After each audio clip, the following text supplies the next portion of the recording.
আসসালামু আলাইকুম ওয়া রাহমাতুল্লাহি ওয়া বারাকাতুহু। আলহামদুলিল্লাহি রাব্বিল আলামিন। ওয়াসসালাতু ওয়াসসালামু আলা রাসূলিহিল কারীম ওয়া খাতামান নাবিয়্যিন ওয়া আলা আলিহি ওয়া সাহবিহি আজমাইন। সুপ্রিয় দর্শক, পৃথিবীর যে প্রান্ত থেকে আপনারা এই মুহূর্তে এটিএন বাংলার টিভি স্ক্রিনের সামনে আছেন, সকলকে স্বাগত জানাচ্ছি এটিএন বাংলার নিয়মিত আয়োজন RFL উডিডোর প্রেজেন্স ইসলামী সাওয়াল powered by Islami bank Bangladesh PLC. সরাসরি আয়োজনে আছি আমরা। প্রিয় দর্শক, জীবন ঘনিষ্ঠ যে কোনো বিষয় জানতে আপনারা এই আয়োজনে ফোন করতে পারবেন, প্রশ্ন করতে পারবেন। আমাদের টিভি স্ক্রিনে যে নাম্বারগুলো যাচ্ছে সেখান থেকে আপনারা ফোন করুন, কথা বলুন। আপনাদের প্রশ্নের জবাব আমরা কোরআন সুন্নাহর আলোকে সহিহ সুন্নাহর ভিত্তিতে ইনশাআল্লাহ আমরা জানতে পারবো। আমি আছি আপনাদের সাথে AKM ফিরোজ। সম্মানিত দর্শক, আপনাদের মূল্যবান প্রশ্নের সরাসরি জবাব দেওয়ার জন্য আমাদের স্টুডিওতে আজ উপস্থিত আছেন আমাদের সকলের প্রিয় মানুষ, এটিএন বাংলার প্রিয় মুখ, শেখুল আল্লাম শেখ শাহ ওয়ালিউল্লাহ হাফিজাহুল্লাহ। আসসালামু আলাইকুম ওয়া রাহমাতুল্লাহি ওয়া বারাকাতুহু। ওয়ালাইকুম আসসালাম ওয়া রাহমাতুল্লাহি ওয়া বারাকাতুহু। মারহাবান বিকুম। মাশাআল্লাহ, বারাকাল্লাহু ফিকুম। আমরা জানবো ইনশাআল্লাহ কোরআন সুন্নাহর আলোকে সহিহ সুন্নাহর ভিত্তিতে। প্রিয় দর্শক, আপনাদের মূল্যবান প্রশ্নের জবাবগুলো শুনবো যখন আপনারা আমাদের সাথে এই আয়োজনে ফোন করবেন, আপনি কথা বলবেন। অলরেডি ফোন করছেন, অবশ্যই মনে রাখবেন যখন যে আপনি যে টেলিভিশন আমাদের দেখছেন, টেলিভিশনে ভলিউমটা কমিয়ে কথা বলবেন, এটা অনুরোধ। আমরা শুরু করতে পারি ইনশাআল্লাহ মোহতারাম আজকে। জি বিসমিল্লাহ। জি দর্শক বলবেন। আসসালামু আলাইকুম। ওয়ালাইকুম সালাম। জি সাহেব, ভালো আছেন আপনারা? আলহামদুলিল্লাহ আলহামদুলিল্লাহ। বলুন। জি, শুনতে পাচ্ছেন? জি শুনছি, বলুন।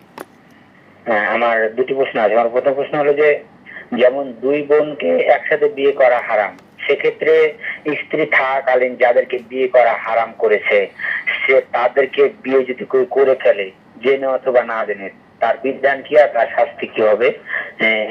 এই যে একটু জানতে চাচ্ছি। আর আল্লাহ রাসূল সাল্লাল্লাহু আলাইহি সাল্লামের মানে সম্মান জানার ক্ষেত্রে তার সম্মানের ক্ষেত্রে কি এই এইভাবে কি যেভাবে মিলাদ পালন করছে, এটা কি শরীয়ত সম্মত? যে ওকে এইভাবে শ্রদ্ধা জানাতে হবে, এরকম কোন বিধান আছে ইসলামে? জানতে চাচ্ছি। বুঝতে পেরেছেন? জি বুঝতে পেরেছি, ধন্যবাদ আপনাকে। আমরা আসছি আপনার প্রশ্নের জবাবে। প্রিয় দর্শক, আপনারা এই প্রোগ্রামটি সরাসরি দেখছেন এটিএন বাংলা সরাসরি। এছাড়াও আমাদের এই অনুষ্ঠানটি সরাসরি প্রচার হচ্ছে আমাদের ফেসবুক যে পেজ রয়েছে এটিএন বাংলা ইসলামিক পেজ, সেখানে আপনারা এটা সরাসরি দেখার সুযোগ পাচ্ছেন। এছাড়াও এটিএন বাংলা ইউটিউব যে চ্যানেল রয়েছে সেখানে আপনারা দেখতে পাবেন ইনশাআল্লাহ। মোহতারাম, আমরা বিসমিল্লাহ শুরু করতে পারি জবাব। আলহামদুলিল্লাহ ওয়াসসালাতু ওয়াসসালামু আলা রাসূলিল্লাহি ওয়া বা'দ। আকুল ওয়া বিল্লাহি তৌফিক। প্রথমত, দুই বোনকে একত্রে বিয়ে করা আল্লাহ হারাম করেছেন। কোরআন আল কারীমের আয়াত, আউযু বিল্লাহি মিনাশ শাইতানির রাজীম, ওয়া আন তাজমাউ বাইনাল উখতাইন, ওয়া আন তাজমাউ বাইনাল উখতাইন, অর্থাৎ আপন দুই বোনকে একসাথে বিয়ে করা আল্লাহ হারাম করেছেন। তবে হ্যাঁ, এখানে যে শব্দ আল্লাহ বলেছেন ওয়া আন তাজমাউ বাইনাশ শাকীকাতাইন না বলে ওয়া আন তাজমাউ বাইনাল উখতাইন বলা হয়েছে। এর ব্যাখ্যা করেছেন রাসূলুল্লাহ সাল্লাল্লাহু আলাইহি ওয়াসাল্লাম। আর এই ব্যাখ্যায় হাদিস দ্বারা এটা প্রমাণিত, এবং আরবি ভাষা যারা বুঝেন তারা এই জন্য কোরআন বুঝতে ভাষাও বুঝতে হয়। তো ওয়া আন তাজমাউ বাইনাল উখতাইন মানে হলো, যদি স্ত্রী পুরুষ হতেন, তার সাথে যার বিবাহ হারাম হতো, অর্থাৎ এটা উদাহরণ দেওয়ার বোঝার জন্য, আব্দুল করিম তার স্ত্রী করিমা খাতুন, করিমা খাতুনের আপন ফুফু, করিমা খাতুনের আপন খালা, করিমা খাতুনের এই এমন আত্মীয় যারা, করিমা খাতুন যদি পুরুষ হতো, তার সাথে যার বিবাহ হারাম হতো, করিমা খাতুন স্ত্রী, তাই তার সাথে করিমা খাতুনের স্ত্রী আব্দুল করিম ওই নারীকে বিবাহ করা হারাম। এটা হলো সহজ বোঝার জন্যে। তাই যদি কেউ স্ত্রী থাকা অবস্থায়, উনি দ্বিতীয় প্রশ্নের অংশ, স্ত্রী থাকা অবস্থায় যাদেরকে বিবাহ করা হারাম তাদেরকে যদি বিবাহ করে ফেলে, অবশ্যই বিবাহ হবে না, কারণ বিবাহই হবে না, এটা হারাম। স্ত্রী আছেন, অন্য যাকে বিয়ে করলো, যাকে শরিয়া অনুমোদন করে না, অর্থাৎ স্ত্রীর আপন বোন অথবা স্ত্রীর সাথে বৈবাহিক সম্পর্ক হওয়া নিষিদ্ধ, হারাম এমন কোনো নারীকে, তাইলে ওই দ্বিতীয় বিবাহটা হবে না, হবে না, হবে না। আর এতটুকুন জ্ঞান থাকা দিনের জ্ঞানের একান্ত প্রয়োজনীয় বাস্তবতা, যা সবার থাকা উচিত। যদিও দুর্ভাগ্য, আমি আমার একটা কষ্টের স্মৃতি বলি, খুব দুঃখ কষ্ট লাগে, এই জন্য মাঝে মাঝে মানে খুব মনে হয় যে আল্লাহ তাআলা জিজ্ঞেস করলে কি জবাব দেব। দেখুন, ঢাকার পাশের একটা জেলা, ওই জেলা থেকে কোনো এক ঘটনাক্রমে আমার কাছে একটা ফতোয়া জানতে চেয়েছে। তো আমি কথা বললাম, কথা বলে দেখি যে ওই ছেলে আর মেয়ে ওরা আপন খালাতো ভাই বোন, এবং দুর্ভাগ্যজনক বাস্তবতা, ওই যে মেয়ে স্ত্রী আর ছেলেটা আপন খালাতো ভাই বোন, আর ওই মেয়েকে তার শাশুড়ি, যিনি তার শাশুড়ি, তিনি দুধ পান করিয়েছেন, দুধ বোন। কিন্তু দুধ বোন বিবাহ করা হারাম এতটুকু তারা সবাই জানে যে এই মেয়ে দুধ পান করেছে ছোটকালে তার খালার, কিন্তু 2 বছর হয়ে গিয়েছে বিয়ে হওয়ার পরে। ঘটনাক্রমে আমার কাছে একটা ফতোয়ার জন্য আসছে, আমি প্রসঙ্গটনে যখন জিজ্ঞেস করলাম তখন স্বীকার করলো। তার মানে আমাদের দেশে আলেম ওলামারা, আমরা আল্লাহর কাছে কি জবাব দেব যে আমরা মানুষদের কাছে ধর্মের মৌলিক জ্ঞানের এতটুকুন বিষয় ছড়িয়ে দিতে পারিনি। আমরা অনেক আগাছা, অনেক অপ্রয়োজনীয়, অনেক অসত্য, অনেক মিথ্যা ভ্রান্ত জিনিস নিয়ে ব্যস্ত। আসল জিনিসগুলো পৌঁছানোর দায় আল্লাহ তাআলা আমাদের ক্ষমা করুন। সেক্ষেত্রে যদি তারা এটাকে বিয়ে হিসেবে নিয়ে তারা যে করেছেন, যেটা এটা হারাম, বিয়ে হবে না, যেমন ওই এটাকে আলাদা হয়ে যাবে আর বিয়ে হয় নাই, তওবা করবে। যেমন ওই ফতোয়াটা আমি দিয়েছি যে হ্যাঁ, ওরা খালাতো ভাই বোন, মেয়েটা খালার দুধ পান করেছে 2 বছর বয়সের ভিতরে, তাই ওই মেয়েটা আর তার স্ত্রী হতে পারবে না। যা ঘটেছে এই জন্য সবাই তওবা করবে, বিবাহ তো হয়ই নাই, তালাক দেওয়ারই প্রশ্ন আসে না, তাই তওবা করবে সবাই, আলাদাভাবে বিয়ে হবে, ফিরে যাবে। জি, আমরা একটা প্রশ্ন যাব, আবার দর্শক আছেন অপেক্ষা। জি বলবেন। আসসালামু আলাইকুম। আসসালামু আলাইকুম। ওয়ালাইকুম সালাম। হ্যাঁ হুজুর, আমি জানতে চাইতেছি যে মেয়েদের কি তালিমে যাওয়াটা কি ফরজ, এবং দাওয়াতি কাজ করা কি খুবই ফরজ নাকি, এটা জানতে চাইতেছি। আমি যদি বাসায় বসে এগুলা শুনি, আমি তো অনেক দিন থেকে এটিএন চ্যানেল ফলো করে আলহামদুলিল্লাহ অনেক আয়াত জানতে পারছি। তা এখন মনে করি যে বাসায় বসে যদি শুনি, হয়তো তালিমের কাজে বাহিরে না যায়, তাহলে কি সমস্যা আছে নাকি? আর 2 নম্বর প্রশ্ন, হুজুর আসর নামাজের ব্যাপারটা, আসর নামাজ আমি এই প্রশ্নটা 20 তারিখে করছিলাম হুজুরের কাছে, কিন্তু আমার প্রশ্নটা পাই নাই। আসর নামাজের কি আমি সুন্নতটা প্রাধান্য বেশি দিব না জিকির আজকার গুলা বেশি প্রাধান্য দিব, কোনটা দিলে আর কি আমার সবের ভাগটা বেশি হবে এটা? আর 3 নম্বর প্রশ্ন হয়েছে আপনার ফজর নামাজ, হয়তো হঠাৎ যদি ওই মুহূর্তে ওঠার পরে দেখলাম যে 2-1 মিনিট সময় আছে, হয়তো ফরজ নামাজের দাঁড়ানোর সময় আমার সময়টা থাকলো না, তখন আমি কি করতে পারি? হয়তো সূর্য ওঠার মুহূর্তটা হয়, তখন আমি কি করতে পারি হুজুর? এটাই আমার প্রশ্ন। আসসালামু আলাইকুম। ওয়ালাইকুম আসসালাম ওয়া রাহমাতুল্লাহ। মোহতারাম, আমরা পরবর্তী প্রশ্নের জবাব শুনবো। রাসূল সাল্লাল্লাহু আলাইহি ওয়াসাল্লামকে যেভাবে সম্মান জানানো হচ্ছে নবী দিবসকে পালন করে, এভাবে কি আসলে পালন করার শরীয়তের বিধিবিধান আমাদেরকে কি অনুমোদন দেয়, বা এটা কি ঠিক আছে কিনা, হচ্ছে কিনা? প্রথমত জানা উচিত যে আল্লাহ রসুল সাল্লাল্লাহু তাআলা আলাইহি ওয়াসাল্লাম এই পৃথিবীতে জন্ম নিয়েছেন, বেড়ে উঠেছেন, তার উপরে ওহী নাজিল হয়েছে। তিনি নবুয়ত এবং রিসালাতের 23 বছর পূর্ণ করেছেন সমাজের মধ্যে। যে মানুষরা রাসূলুল্লাহ সাল্লাল্লাহু আলাইহি ওয়াসাল্লামকে তখন সরাসরি চর্বচক্ষে দেখেছেন, তাদেরকে বলা হয় সাহাবী। আল্লাহ তাআলা তাদের ব্যাপারে কোরআন আল কারীমে 5 বার বলেছেন রাদিয়াল্লাহু আনহুম ওয়া রাদু আন, এবং তাদেরকে আমাদের জন্য মডেল বানিয়ে আল্লাহ বলেছেন আমিনু কামা আমানান নাস, যেভাবে এই সাহাবীরা ঈমান এনেছে তোমরা ওইভাবে ঈমান আনো। মানে যাদের সমাজে নবীজি সাল্লাল্লাহু আলাইহি ওয়াসাল্লাম ওহী নাজিল হয়েছে, যে সমাজে কোরআন নাজিল হয়েছে, তারা যেভাবে রাসূলুল্লাহ সাল্লাল্লাহু আলাইহি ওয়াসাল্লামকে ভালোবাসা দেখিয়েছেন, এটা আমাদের জন্য আদর্শ। শুধু তাই না, সাহাবায়ে কেরামের পরের যে যুগ তাবেঈন, তারপরে আতবা আত-তাবেঈন, এই যে সোনালী যুগ, আল্লাহ রসুল সাল্লাল্লাহু আলাইহি ওয়াসাল্লাম স্পষ্ট করে বলেছেন খায়রুল কুরুনি করনি সুম্মা আল্লাযীনা ইয়ালুনহুম সুম্মা আল্লাযীনা ইয়ালুনহুম। নবীজি বলেছেন আমার যুগটা শ্রেষ্ঠ যুগ, অর্থাৎ সাহাবায়ে কেরাম নবীজির জীবদ্দশায় নবীজিকে দেখে যারা অনুকরণ, অনুসরণ, ভালোবাসা, শ্রদ্ধা সব করেছেন, তাদের পরে যারা এবং তাদের পরে যারা, অর্থাৎ সাহাবায়ে কেরাম রাদিয়াল্লাহু আনহুম, তাবেঈন রাহিমাহুমুল্লাহ, আতবা আত-তাবেঈন রাহিমাহুমুল্লাহ, তারা যেভাবে রাসূলুল্লাহ সাল্লাল্লাহু আলাইহি ওয়াসাল্লামের প্রতি ভালোবাসা দেখিয়েছেন, সম্মান দেখিয়েছেন, এটাই আমাদের জন্য দলিল। সুতরাং আজকে এসে আমি যদি ভালোবাসা দেখাতে চাই, আমাকে প্রশ্ন করতে হবে সাহাবায়ে কেরাম কিভাবে করেছেন, তাবেঈন কিভাবে করেছেন, আতবা তাবেঈন কিভাবে করেছেন। যদি উত্তর হয়, প্রমাণ পাওয়া যায়, তাহলে ওইভাবে করব। আর যদি প্রমাণ না পাওয়া যায়, যে প্রমাণ 600 বছরে পাওয়া যায় না পিছনে, এমন নতুন কোনো জিনিস দিয়ে নবীজির ভালোবাসা প্রমাণ, এটা ব্যর্থতা, মূর্খতা, অসত্য, এমনকি অতীতের সোনালী যুগের মানুষের প্রতি অপবাদ যে ওরা আল্লাহ রসুলকে ভালোবাসে নাই। নাউযুবিল্লাহি মিন যালিক। জি, সুন্দর জবাব। আমরা পরবর্তী প্রশ্নে যেতে পারি। মেয়েদের তালিম করা কি ফরজ? আপনাদের টেলিভিশনের প্রোগ্রামগুলো দেখে আমরা যথেষ্ট শিক্ষা লাভ করছি, আলহামদুলিল্লাহ। এভাবে এটাই কি আমার জন্য কি যথেষ্ট হতে পারে না? আমি নাকি আমার জন্য তালিমে গিয়ে জানা যাওয়া এগুলি কি আমার জন্য ফরজ হবে? প্রথম হলো যে দ্বীনি জ্ঞান অর্জন করাটা ফরজ সবার জন্যে। তলবুল ইলমি ফরিদাতুন আলা কুল্লি মুসলিমে ওয়া মুসলিমা। মুসলিম নর এবং নারী সবার জন্য দ্বীনের জ্ঞান অর্জন করা ফরজ। এখন এই দ্বীনের জ্ঞান অর্জন করার অনেকগুলো পদ্ধতি রয়েছে। এর মধ্যে অন্তত এটিএন বাংলা, আলহামদুলিল্লাহ সুম্মা আলহামদুলিল্লাহ, আলহামদুলিল্লাহ, এটিএন বাংলা পথ প্রদর্শক। এটা পথ প্রদর্শক। বাংলাদেশে টেলিভিশন চ্যানেলে, বাংলাদেশ থেকে টেলিভিশন চ্যানেলে দ্বীনের দাওয়াত, দ্বীনের কথা, দ্বীনের তালিম প্রচার করা যায়, এটা এটিএন বাংলা পথ দেখিয়েছে, আলহামদুলিল্লাহ। এবং সেটা অব্যাহত আছে, যারা সূচনা করেছিলেন, যারা আমাদের হারুনি ভাই, সে এখন আমাদের সাথে নাই, আমাদের চেয়ারম্যান মহোদয়ের উদ্যোগ, এবং হারুনি ভাই মানে হারুনি ভাই, তারই স্বপ্ন, তিনি চেয়ারম্যান সাহেবকে কনভিন্স করেছেন, চেয়ারম্যান সাহেবও প্রস্তাব অনুমোদন করেছেন। এবং এর মধ্যে আরও অনেক মানুষেরা, তারা অনেকে বেছে নাই। যারা বেছে নেয়, আমরা তাদের জন্য আল্লাহ তাআলার কাছে দোয়া করি, আল্লাহুম্মা নাওয়ির মারকাদা ওয়া জাআলিল জান্নাতা মাসওয়া। আর যারা বেঁচে আছেন, আল্লাহ তাআলা তাদেরকে উত্তম প্রতিদানে ধন্য করুন। তো এই এটিএন বাংলা যেভাবে দ্বীনের তালিম প্রচার, এটা আলহামদুলিল্লাহ একটা, যেমন আমার বোনও স্বীকার করেছেন।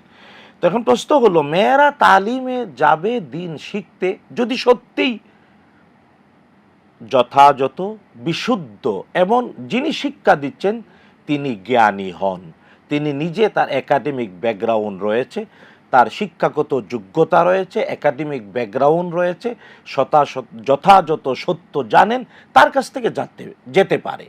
আর এটা যেমন টেলিভিশনে দেখে জানলো অথবা সরাসরি কারো কাছ থেকে জানলো, অবশ্যই যেতে পারে। কিন্তু আমাদের দেশে যেভাবে তালিম হচ্ছে, দুর্ভাগ্য অনেকে আছে, কারণ আমাদের কাছে, আমরা তো এই সমাজের, আমাদের কাছে বিভিন্ন সোর্স থেকে যেভাবে আসে, সব দুর্বল হাদিস অথবা ফেব্রিকেটেড মৌজু জিনিস নিয়ে লেখা বই, এটা বসে বসে পড়ে, অর্থাৎ মিথ্যা কথা দিয়ে দিন শিখাচ্ছে। নাউযুবিল্লাহ। যে শিখাচ্ছে তার নিজেরই চাকে মধু নাই, তার নিজের শিক্ষাগত যোগ্যতা নাই, সে নিজে মানে লেখাপড়া করে নাই, একাডেমিক ব্যাকগ্রাউন্ড নাই, বরং শোনা কথা বলে।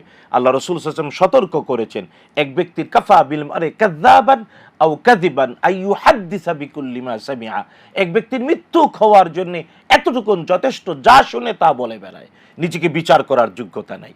তো এই যে আবার ওই এরাই শোনা কথা দিয়ে দাওয়াতের কাজ করে না। দাওয়াত, আল্লাহ তাআলা কোরআন আল কারীমে ইসলামকে পৌঁছে দেওয়ার জন্য 3টি শব্দ ব্যবহার করেছেন। একটি হলো দাওয়াত। দাওয়াত এটা আমরা বোঝার জন্য বলি, এটা হলো অপারেশনের, অর্থাৎ সার্জনরা যেমন মানে অপারেশন থিয়েটারে অপারেশন করে, এই অপারেশনের মতো হলো দাওয়াত।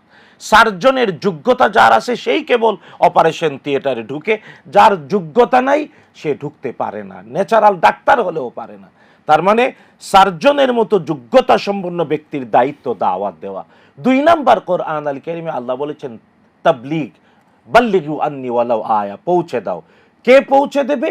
যে দলিল সহ যথাযথ জেনেছে, শুধু শোনা কথা না, দলিল সহ জেনে, যতটুকু জেনেছে আকপাস শব্দ পরিবর্তন না করে হুবহু অতটুকুন পৌঁছে দেবে। 3 নাম্বার ওয়াসিয়া, অন্তিম উপদেশ। তো অন্তিম উপদেশ, একজন ইমানদার আরেকজন ইমানদারকে সত্যের ব্যাপারে, শুধু তাই না, সবর করার ব্যাপারে, অথবা সৌবিল সবর অথবা সৌবিল হক, আল্লাহ তাআলা সত্যের ব্যাপারে এবং সবর করার ব্যাপারে অন্তিম ওসিয়ত করতে বলেছেন। এই 3টি শব্দের ব্যবহারের ব্যাপারে সতর্ক হওয়া উচিত। তাই দাওয়া হবে আলেমদের কাজ, যিনি জানেন বুঝেন, একাডেমিক ব্যাকগ্রাউন্ড রয়েছে তার, যিনি সার্জনের মতো। 2 নাম্বার, যিনি সাধারণ দলিল সহ জানলেন তিনি পৌঁছে দেবেন, কিন্তু বাড়ানো কমানো যাবে না। এবং সর্বসাধারণ সবাই সত্যের ব্যাপারে অন্তিম উপদেশ দেবে, ধৈর্য ধারণের ব্যাপারে অন্তিম উপদেশ দেবে। সেক্ষেত্রে মানে আমাদের দর্শকের যে প্রশ্ন, ওনারা কি বাইরে যাওয়া ওনার জন্য ফরজ কিনা? অবশ্যই না। যদি যেমন আমাদের দেখলো শুনলো অথবা এমন সোর্স যে পাইলো যে সে ঘরে বসেই জানতে পারে, কোনো সমস্যা তার নেই। জন্য বাইরে যাওয়া প্রয়োজন। মোহতারাম, একটা বিষয় আমরা একটু শেয়ার করব, যেটা হচ্ছে যে এই অনুষ্ঠান যিনি প্রথম উদ্যোক্তা, এই বিষয়টা আমাদের সামনে আসলে অনেকে দর্শকরা জানেন না বিষয়টাকে। অনুষ্ঠানটা কিন্তু মূলত আমাদের সম্মানিত চেয়ারম্যান ডক্টর মাহফুজুর রহমান, উনি কিন্তু মূল উদ্যোক্তা ছিলেন। হারুন ভাই এসেছিলেন অন্য একটা প্রোগ্রাম করার জন্য। আচ্ছা, একদিন চেয়ারম্যান সাহেব আমাদের সামনে এটা শেয়ার করেছিলেন যে হারুন ভাই এসেছিলেন অন্য একটা প্রোগ্রাম করার জন্য, কিন্তু চেয়ারম্যান সাহেব বললেন যে আপনি এগুলো তো আপনি মানে এই প্রোগ্রাম করতে পারবেন কিনা, ইসলামিক প্রোগ্রাম করতে পারবেন কিনা। তার মধ্যে ঠিক আছে, পারবো আলহামদুলিল্লাহ। তো এর থেকে শুরু হয় আর কি, আলহামদুলিল্লাহ। তো এইভাবেই শুরু হয়, আলহামদুলিল্লাহ আজ পর্যন্ত চলছে এইভাবেই। আল্লাহ কবুল করুন। প্রিয় দর্শক, আপনি সত্যিই ঠিকই বলেছেন যে এই অনুষ্ঠান থেকে আমাদের সম্মানিত উলামায়ে কেরাম যারা আছেন তারা খুবই অথেন্টিকেশনকে সামনে রেখে তারা এই বিষয়গুলোকে দলিল আলি দেয়, এবং কোরআন সুন্নাহর বাইরে আমাদের এখান থেকে কোনো কথা বলা হয় না, যা বলা হয় সম্পূর্ণ কোরআন সুন্নাহর ভিত্তিক। সেই বিশ্বাসে, সেই দৃষ্টিকোণ থেকে আপনারা একদম আমিনু আমান্না, তাই না, মানে আমরা ইমান আনবো ইনশাল্লাহ আজিজ, এবং কোরআন সুন্নাহর আলোকে আমরা এখান থেকে আমরা সঠিক দিক নির্দেশনা পাবো, এই বিশ্বাস আমাদের আছে ইনশাল্লাহ, এটা অব্যাহত থাকবে। মোহতারাম, আমাদের একটা প্রশ্ন নিয়ে আমরা বিরতিতে যাবো একটা। জি দর্শক বলবেন। আসসালামু আলাইকুম। ওয়ালাইকুম সালাম ওয়া রাহমাতুল্লাহ। জাযাকাল্লাহু খাইর। আরিফ চট্টগ্রাম থেকে বলবেন। জি, আমার প্রশ্ন, মুহতারাম তো বললেন যে দুধ বোন এবং দুধ ভাইকে বিয়ে করা যেতে পারে না। তো আমি উদাহরণ হিসেবে জানতে চাচ্ছি, যেমন আব্দুল্লাহ পান করছে, মানে দুধ পান করছে, কি আব্দুল্লাহ মানে বিয়ে করতে পারবে না, নাকি নাকি তার ভাই সবগুলো বিয়ে করতে পারবে? আচ্ছা আচ্ছা আচ্ছা আমার প্রশ্ন কি বুঝতে পারছেন? জি, বুঝতে পেরেছি, ধন্যবাদ। আমরা আসবো আপনার প্রশ্নের জবাবে, বিরতিটা নিয়ে আসি আমরা। মোহতারাম, আমরা একটা বিরতিতে যেতে আচ্ছা, চাই। বিরতি যাওয়ার আগে আমি শুধু 1 মিনিটের কথা বলতে জি, জি, চাই যে বলবেন। আমাদের এই ইসলামী অনুষ্ঠানে এটিএন বাংলায় অনেক আমাদের মুরব্বীরা কাজ করেছেন। এর মধ্যে আমাদের সবার শিক্ষক অধ্যক্ষ সৈয়দ কামাল উদ্দিন আবদুল্লাহ জাফরি হাফিজাহুল্লাহ, হুজুর অসুস্থ। আমরা সবার কাছে দোয়া চাই, আল্লাহ সুস্থ আমাদের এই করুন। শিক্ষকের জন্য আপনারা দোয়া করবেন। আল্লাহ তাআলা তাকে সুস্থ জীবনে আমাদের মাঝে দীর্ঘস্থায়ী আমিন, করুন। আমিন।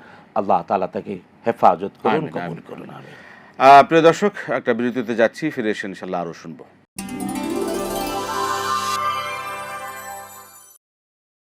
আসসালামু আলাইকুম রহমতুল্লাহি ওয়া বারাকাতুহু। প্রিয় দর্শক, ফিরে এলাম বিরতির পর আবার আপনাদের সামনে সরাসরি আয়োজনে। জীবন ঘনিষ্ঠ যে কোনো বিষয় যাতে আপনারা ফোন করুন, প্রশ্ন করুন। আপনারা দেখছেন RFL woody door presence Islami সালাজা powered by Islami bank Bangladesh PLC সরাসরি আয়োজন। আমরা একটা প্রশ্ন নিয়ে শুরু করতে পারি। জি দর্শক, কে আছেন বলুন। আসসালামু আলাইকুম ওয়া রাহমাতুল্লাহ। আব্দুল জব্বার বলছিলাম। আপনাদের ওয়ালাইকুম সম্মানিত আসসালাম। দুজনকে ধন্যবাদ। প্রথম প্রশ্ন হচ্ছে আপনাকে ধন্যবাদ। যে আমাদের অনুষ্ঠানটা হচ্ছে ইসলামী ব্যাংকের সৌজন্যে। তাই যে আমরা পত্রপত্রিকা পেলাম যে ইসলামী ব্যাংকের যারা ম্যানেজমেন্টের দায়িত্ব ছিল তাদের দুর্নীতি, তাদের বিভিন্ন কারণে ব্যাংকটা দেউলিয়া হয়ে গেছে। এই বিষয়ে যদি স্যার জানা থাকে ওয়ালিউল্লাহ স্যার জানাবেন। এটা আমার মনের প্রশ্ন। আর দ্বিতীয় প্রশ্ন হচ্ছে, একজন মেয়ে কোর্ট ম্যারেজ করে বিয়ে করছে, গোপন রাখছে, গোপন রাখার কারণে তার বাপ মা আবার বিয়ে দিছে। তখন ওখানে যখন জানাজানি হয়ে গেছে তারা আবার ফেরত দিছে। তাই একটা মেয়ে এক গোপনে বিয়ে করছে, আবার বাপ মা বিয়ে দিছে, এখন কেউ নিচ্ছে না। ইসলামে তার বিধানটা কি হবে? আর 3 নম্বর প্রশ্ন, 12ই রবিউল আউয়াল নিয়ে আপনাদের আলেমানদের মুখে শুনছি 12ই রবিউল আউয়াল নবী জন্মগ্রহণ করছে, এটার সঠিক কোনো ভিত্তি নাই, 9, 12, 14। আমি জানতে চাচ্ছি স্যারের কাছে যে দেখেন ওই সময় নবী করিম সাল্লাল্লাহু আলাইহি ওয়াসাল্লাম অন্ধকার যুগ ছিল, ভালো কথা। তার বাপ মা মারা গেছিল, হালিমাতুস সাদিয়া জীবিত ছিলেন, আবু মুতালিব জীবিত ছিলেন, আবু তালেব জীবিত ছিলেন, তাদের মাধ্যমে তো জন্ম তারিখটা জানার কথা ছিল। প্রশ্ন এটি, এটা আমার মনের প্রশ্ন। আসসালামু আলাইকুম। ঠিক আছে, ধন্যবাদ। জি মোহতারাম, আমরা আবার আসতে পারি। আসরের সুন্নত থেকে কি অন্যান্য জিকির করা উত্তম কিনা, বা আসরের সুন্নত পড়া? জানা উচিত সর্বাবস্থায় সালাতের মর্যাদা অনেক বেশি, কারণ সালাতের ভিতরে জিকিরও আছে, তেলাওয়াতও আছে, রুকু আছে, সেজদাও আছে। তাই আপনি সুযোগ থাকলে এই আসরের 4 রাকাত সুন্নত পড়বেন। পাশাপাশি অন্যান্য জিকির আজকার করবেন। আমরা এটা বলবো না কোনো অবস্থাতেই নফল জিকির আজকারের বিপরীতে, অর্থাৎ নামাজকে হালকা মনে করে জিকির আজকারকে গুরুত্ব না, বরং নামাজ এমন একটি ইবাদত যার মধ্যে জিকির আছে, যার মধ্যে তেলাওয়াত আছে, যার মধ্যে রুকু আছে, সেজদা আছে। চমৎকার। আসলে নামাজের আল্লাহ রসুলের শেষ কথাটা ছিল সলাৎ, সলাৎ, তাই না? খুব ভালোবাসতেন, পছন্দ করতেন। মহতারাম, পরবর্তী প্রশ্ন যাই। আইনি বিসসালাহ, নবীজি বলছেন, নবীজি সাল্লাল্লাহু আলাইহি ওয়াসাল্লামের চোখের মনি ছিল সালাত। সুবহানাল্লাহ। জি, আমরা পরবর্তী প্রশ্নে যাচ্ছি। দর্শক যদি জানতে চেয়েছিলেন যে ফজরের শেষ সময় যদি আমি নামাজে দাঁড়াতে চাই, 2-1 মিনিট আছে, সেই ক্ষেত্রে আমার কি করণীয়? সূর্য উঠবে, দাঁড়িয়ে যাবেন, 2-1 মিনিট আছে তবুও নামাজ দাঁড়িয়ে যাবেন। কারণ প্রথমত এই মাসালাটা জানা উচিত, নিষিদ্ধ সময় 3টি নিষিদ্ধ সময় কেবলমাত্র নফল সালাত, সাধারণ সালাতের ব্যাপারে। সাধারণ নামাজের ব্যাপারে হলো নিষিদ্ধ, ফরজ নামাজের ব্যাপারে নিষিদ্ধ সময় নাই। এটা হলো মূল মাসালা। এই কারণে আপনি 1-2 মিনিট আছে দাঁড়িয়ে যাবেন।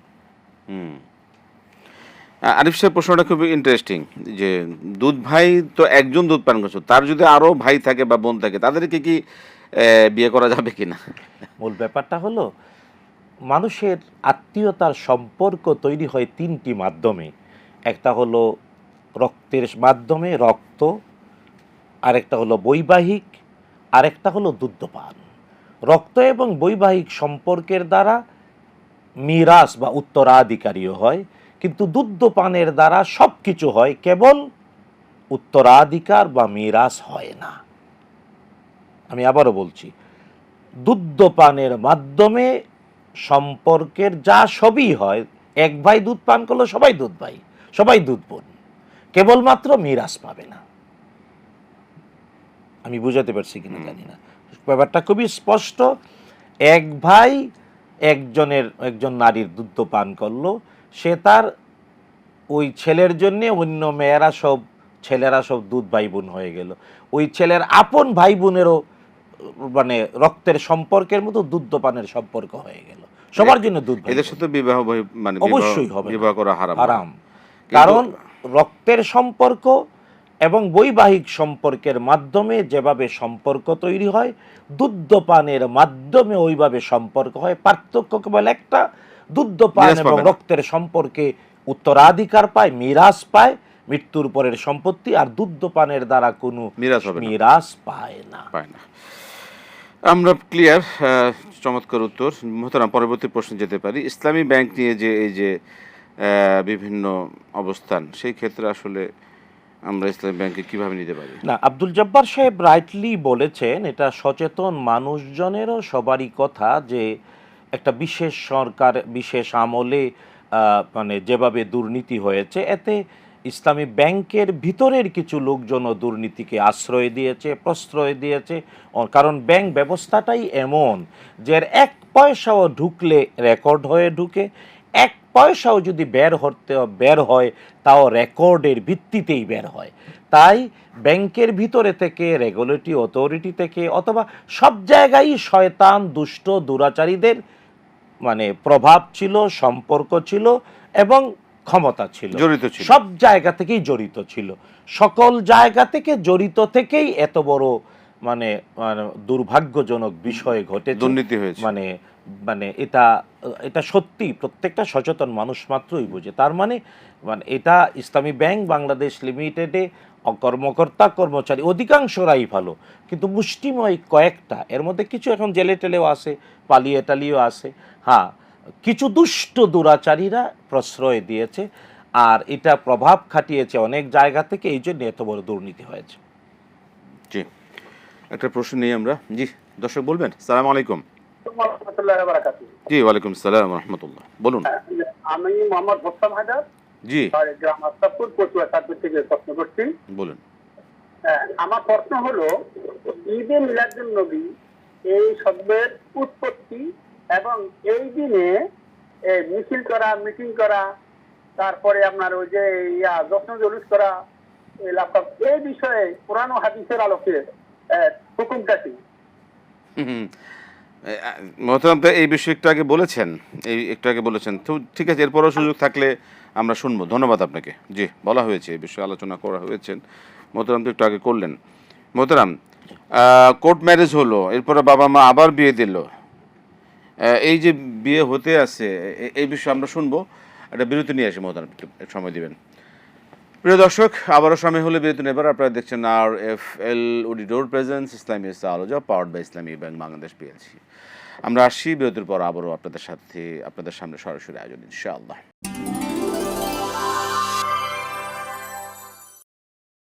সালামু আলাইকুম রহমতুল্লাহ বরকাতুহু। প্রিয় দর্শক, আবারও ফিরে এলাম আপনাদের সামনে সরাসরি আয়োজনে RFL অডিটর প্রেজেন্স ইসলামী আলোচনা powered by Islami bank Bangladesh PLC. সরাসরি আয়োজন। আবারও আপনাদের কাছে আবেদন, ফোন করুন, প্রশ্ন করুন, জানুন, ইসলামকে জানুন, মানুন। আমরা প্রশ্ন নিচ্ছি, জি দর্শক বলবেন। আসসালামু আলাইকুম। ওয়ালাইকুম আসসালাম। জি হুজুর, আমি ঢাকা বাড়িদারা থেকে বলছি। জি জি, আপনার কণ্ঠ শুনলে বুঝে মনির সাহেব বলুন। হুজুর, আমি বলছিলাম যে আল্লাহর নবীর সুপারিশ পেতে হলে কমপক্ষে কতটুকু গুণ থাকতেই হবে, এটাই। জি ধন্যবাদ। অনেক জি প্রশ্ন বুঝেছি মনির সাহেব, আমরা আসবো আপনার প্রশ্নের জবাবে। আল্লাহ রসুলের সুপারিশ পেতে কতটুকু গুণ থাকা দরকার। মোহতারাম, প্রশ্ন আমি যদিও শুনলাম না, এই যে রবিউল ইয়াস সাহেবের প্রশ্ন যে 12 রবিউল আউয়াল, এটা তারিখ নিয়ে যে বিষয়টা বলবেন। এর আগে এটা কোর্ট ম্যারেজ, আবার বিয়ে দিল বাবা মা, এই বিষয়ে বলবেন। আচ্ছা, প্রথম জানা উচিত যে বাংলাদেশ সরকারের ব্যবস্থাপনায় পরিচালিত কোর্ট, সরকারের ব্যবস্থাপনায় পরিচালিত কোর্টের একটা লিগ্যাল আইডেন্টিটি রয়েছে। শরীয়তেও এরা অভিভাবকত্ব গ্রহণ করতে পারে। তো যখন কোর্ট কোনো কিছু করে দেয়, এটা শরিয়া অনুমোদন করে। তাই কোর্ট ম্যারেজ করেছে মেয়ে আর ছেলে, তার মানে ওখানে হয়তো কিছু ওরা গোপন করেছে। এই জন্যে কোর্ট ম্যারেজটাকে মৌলিকভাবে বলবো, মৌলিকভাবে কোর্ট ম্যারেজটা শরীয়তে গ্রহণযোগ্য। যদি পাওয়া যায় যে কোর্টে কোনো তথ্য গোপন করেছে, অর্থাৎ বাবা বেঁচে আছে, বাবা নাই উপস্থিত, অথবা আপন বড় ভাই, অথবা যারা অভিভাবক, শরীয়তে অভিভাবক ছাড়া বিয়ে হারাম। আল্লাহ বলেছেন ফানকিহুহুন্না বিইযনি আহলিহিন্না, নারীকে বিবাহ হবে অবশ্যই তার বৈধ অভিভাবকের অনুমোদন সাপেক্ষে। বৈধ অভিভাবকের অনুমোদন না থাকলে বিবাহ হবে না। তবে এই ক্ষেত্রে যদি কোনো নারীর বৈধ অভিভাবক নাই, অথবা কোনো নারী সে স্বামী পরিত্যক্তা অথবা বিধবা, তাহলে কোর্ট অভিভাবক হয়ে বিয়ে দিতে পারে। এখন অবিবাহিত ছেলে মেয়ে, বিশেষ করে অবিবাহিত মেয়ে কোর্টে বিয়ে করছে, এখানে তার বাবা উপস্থিত নাই, তার আপন ভাই উপস্থিত নাই, আপন চাচা উপস্থিত নাই, আপন দাদা উপস্থিত নাই, আপন নানা উপস্থিত নাই, তার মানে ওরা গোপন করেছে। এই জন্যে কোর্ট ম্যারেজের ব্যাপারে আমরা বলবো যে প্রশ্নটা আব্দুল জব্বার সাহেব করেছেন, এই জন্যে বিনীতভাবে আমাদের অনুরোধ যে ওই মাসালাটা স্থানীয় বিশ্বস্ত আলেমদের দ্বারা হল করবেন। কারণ এটা জানতে হবে যে কোর্টে যে বিবাহ করলো অবিবাহিত মেয়েটা, সে কি বিবরণ দিয়ে। কারণ ওখানে যদি তার বাবা বেঁচে না থাকে, বৈধ অভিভাবক কেউ নাই, তাইলেই কেবল কোর্ট পারে, অথবা বিধবা অথবা স্বামী পরিত্যক্তা, তাইলে কোর্ট পারে। কিন্তু বাবা মা বেঁচে আছে, এই অবস্থায় কোর্ট পারে যদি বৈধ কারণ থাকে, যে বাবা বিয়ে দেবে না বলে ঘোষণা দিয়েছে, এটা আইনে প্রুভড আছে। বুঝতে পেরেছেন? কিছু কারণে কোর্ট বিয়ে দিতে পারে। এই জন্য আমরা বিনীতভাবে অনুরোধ করব, অবিবাহিত মেয়ে কোর্টে বিয়ে করেছে, এটার তত্ত্বটা জেনে আলেম ফতোয়া দেবেন, এটা সঠিক না বেঠিক। যদি সঠিক বিয়ে হয় থাকে কোর্টে, তাহলে দ্বিতীয়বার বিয়ে দেওয়া হারাম। আর যদি কোর্টের বিবাহটা শরিয়া অনুযায়ী অনুমোদিত না হয়, তাহলে আগেরটার জন্য তৌবা করবে, দ্বিতীয়টা ভ্যালিড। এই জন্য আমরা বিনীতভাবে বলবো ব্যাপারগুলো আইনি এবং সূক্ষ্ম বিষয়। মানে কোর্ট যা নেবে সেটা তো রাষ্ট্রীয় সিদ্ধান্ত, রাষ্ট্র দায়িত্ব নেবে, কিন্তু মানে কোন বিষয়ের উপর ভিত্তি করে, প্রেক্ষাপটের ভিত্তি করে। সেই ক্ষেত্রে রাষ্ট্র দায়িত্ব নেওয়ার জন্য কোনো বিষয় গোপন করেছে নাকি না, যে বিষয়গুলো থাকা প্রয়োজন, সেই বিষয়ে জানা থাকা দরকার। মোহতারাম, আমরা পরবর্তী প্রশ্নে যেতে পারি। দর্শক, আপনারা সরাসরি প্রশ্ন করুন, জীবন ঘনিষ্ঠ যে কোনো বিষয় জানতে। আমরা শেখ শুনবেন, জবাব দিবেন ইনশাল্লাহ। মোহতারাম, পরবর্তী প্রশ্নে যাই। ঈদে মিলাদুন্নবী এই যে এটা কবে থেকে শুরু হলো, এটা কি রাসূলুল্লাহ সাল্লাল্লাহু আলাইহি ওয়াসাল্লামের সময় ছিল কিনা, যা হচ্ছে সেটা কতটুকু সুন্নাহসম্মত, এর কোনো দলিল বা এর দ্বারা আসলে কোনো ফায়দা বা কোনো সওয়াব নেকি হবে না, কিনা? ব্যাপার হলো যে রাসূলুল্লাহ সাল্লাল্লাহু তাআলা আলাইহি ওয়াসাল্লাম রবিউল আউয়াল মাসের 12 তারিখ জন্ম নিয়েছেন, এই মতটা গ্রহণযোগ্য নয়। বরং রাসূলুল্লাহ সাল্লাল্লাহু আলাইহি ওয়াসাল্লাম 12ই রবিউল আউয়ালে পৃথিবী থেকে বিদায় নিয়েছেন সোমবারে, এটা হলো সত্য প্রমাণিত। তাই রাসূলুল্লাহ সাল্লাল্লাহু তাআলা আলাইহি ওয়াসাল্লামের জন্মের তারিখটা রাসূল সাল্লাল্লাহু আলাইহি ওয়াসাল্লামের মা, তার দাদা, তার চাচা, এমনকি তার দুধমা তারা লিখে রাখেন নাই, কারণ এটা আরবে প্রচলন ছিল না, ওই সমাজে এটা হতো না। কারো জন্মদিন লিখে রেখে এটা জন্মদিন, জন্মের পরে জন্মদিন পালন, এটার কোনো রেওয়াজ আরবে ছিল না, ইসলামে তো নাই, আরবেও ছিল না। যে কারণে রাসূলুল্লাহ সাল্লাল্লাহু আলাইহি ওয়াসাল্লামের পৃথিবীতে বেঁচে ছিলেন 63 বছর, তার সাহাবায়ে কেরাম রাদিয়াল্লাহু আনহুম, তারপরে খুলাফা আর রাশিদুন, শুধু তাই না, তারপরে তাবেঈন, আতবা আত-তাবেঈন, এমনকি 600 বছর, পৃথিবীতে 600 বছর কেউ নবীজির জন্মদিন পালন করেনি, এবং এটাকে ঈদ তো বলা দূরের কথা। এটা 600 বছর পরে মানে ইরবিল শহরের শাসক কুকুবুরি, ওর নামটাই মানে পিকুলিয়ান একদম। পিকুলিয়ার, সে শুরু করে। আর যারা ধর্মকর্ম না করে ওই নাক পাতাল্লা অল্প কামে মিনিমাম লেবার ম্যাক্সিমাম প্রফিট চায়, ওরা মনে করেছে একদিন নবীর ভালোবাসা দিয়ে মিছিল করে পার পেয়ে যাবে। এগুলো হলো ভণ্ডামি। 1200 শতকে প্রথম শুরু হয়, হিজরি 600 বছরে শুরু হয়, এর আগে ছিল না। আল্লাহ হেদায়েত নসিব করুন। জি, দর্শক কে আছেন, বলবেন কি প্রশ্ন আপনার? আসসালামু আলাইকুম। ওয়ালাইকুম সালাম। জি, বলবেন কি প্রশ্ন? সালাম আলাইকুম। ওয়ালাইকুম আসসালাম। জি, আমি বরিশাল থেকে মেজবাউদ্দিন মিঠু বলতেছি। জি মিঠু সাহেব বলুন। হ্যাঁ, আমার একটা প্রশ্ন হচ্ছে, সেটা হচ্ছে আমি এক ডিভোর্সি মেয়েকে বিয়ে করেছি। হ্যাঁ, সেটা আমার বাবা মা ছিল না, তো আমি একটা জব করতাম, ওই জব থেকে তার সাথে আমার একটা সম্পর্ক হয়ে যায়। আমি তাকে আমার এক নিকট আত্মীয়ের মাধ্যমে কাজে নিয়েই এক বন্ধুর বাসা নিয়ে বিয়ে করেছি। পরে ওর বাবা মা মেনে নিয়েছে। এতে কি আমার কোনো অপরাধ হয়েছে? আর একটা প্রশ্ন হচ্ছে যে আমরা যে ব্যাংকে টাকা রাখি বা ইয়ে করি, এটার একটা ইন্টারেস্ট একটা দেয়, ওটা কি আমাদের কি নেওয়া উচিত, না নিলে কোনো সমস্যা আছে? না ইসলামী সবকিছুতে ইসলাম ব্যাংক, ওই ব্যাংক সেই ব্যাংক এরকম থাকে, তাহলে এটার সাথে এটার পার্থক্য কি কোনো আছে? আপনি কোন ব্যাংকে রেখেছেন? আপনি কোন ব্যাংকে রেখেছেন? হ্যালো, হ্যাঁ, আপনি কোন ব্যাংকে রেখেছেন? আমি রূপালী ব্যাংকে রেখেছি, কমার্স ব্যাংকে রেখেছি। আচ্ছা, ঠিক আছে, আমরা শুনবো। ধন্যবাদ মোহতারাম। আমাদের সময় যে সময় আছে এর মধ্যে কতটুকু শুনতে পারি। সুপারিশ, রাসূলুল্লাহ সাল্লাল্লাহু আলাইহি ওয়াসাল্লাম সুপারিশ পেতে আমাদের কোন গুণগুলো থাকা প্রয়োজন? অবশ্যই রাসূলুল্লাহ সাল্লাল্লাহু আলাইহি ওয়াসাল্লামের প্রতি ঈমান এবং তার সুন্নাহর অনুসরণ। নবীজি সাল্লাল্লাহু আলাইহি ওয়াসাল্লামের প্রতিটি কথা, কাজ, সমর্থন, গুণাবলীর অনুসরণ বিশ্বাস সহ করলে আল্লাহ রাসূলের সুপারিশ পাওয়া যাবে। বিয়ে যে করেছেন ডিভোর্সের মেয়েকে, হ্যাঁ, আমরা একটু আগেও বলেছি, মেয়ে যদি তালাক প্রাপ্তা হয় অথবা বিধবা হয়, তাইলে ওই মেয়েকে তার বাবা মার অনুমোদন ছাড়াও, কারণ তার অভিজ্ঞতা আছে, সুতরাং সে বিয়ে করতে পারে। আর পরে যেহেতু বাবা মা মেনে নিয়েছেন, এই বিয়েটা সঠিক, এটা সহিহ আছে। কিন্তু এখন ভালো ব্যবহার করবেন ওই মেয়েকে নিয়ে, ভালো সংসার করবেন। জি, ব্যাংকের যে বিষয়টা বললেন, ইন্টারেস্ট, রূপালী ব্যাংক, না, ব্যাপার হলো ব্যাংক আলহামদুলিল্লাহ মানে বাংলাদেশ ব্যাংকের অনুমোদন সাপেক্ষে এদেশে শরিয়া ভিত্তিক ব্যাংকিং আর শরিয়া নাই এমন ব্যাংকিং চলছে। শরিয়াবিহীন ব্যাংকিংয়ে আপনি টাকা পয়সা রাখাটাই অপরাধ, যেখানে শরিয়া ভিত্তিক ব্যাংকিং রয়েছে। আর ওই শরিয়া নাই এমন ব্যাংকে আপনাকে যে সুদ দেয়, এটা অবশ্যই হারাম হারাম হারাম, নেওয়া যাবে না, অবশ্যই হারাম। যে ব্যাংকগুলো কথা বললেন, এই ব্যাংকগুলোতে যদি শরিয়া শাখা থাকে সেখানে তিনি ট্রান্সফার করে ওখানে আমি তো বললাম শরিয়া ভিত্তিক হলে ওইটা আপনাকে মুনাফা দেবে, এটা বৈধ। অনেকগুলো দায় এর ভিত্তিতে আপনার জি, কাছে মোহতারাম। এটা আসে, সুতরাং এটা আপনার দায় না, আপনার জন্য বৈধ। কিন্তু সুদ যেখানে সরাসরি দিচ্ছে, শরিয়া যেখানে নাই, সেখানে ওখানে আপনার- রাখা যাবে না, নেওয়াও যাবে না, সেই হারাম। ইন্টারেস্টটা যেটা হারাম। সেটাও হারাম হবে।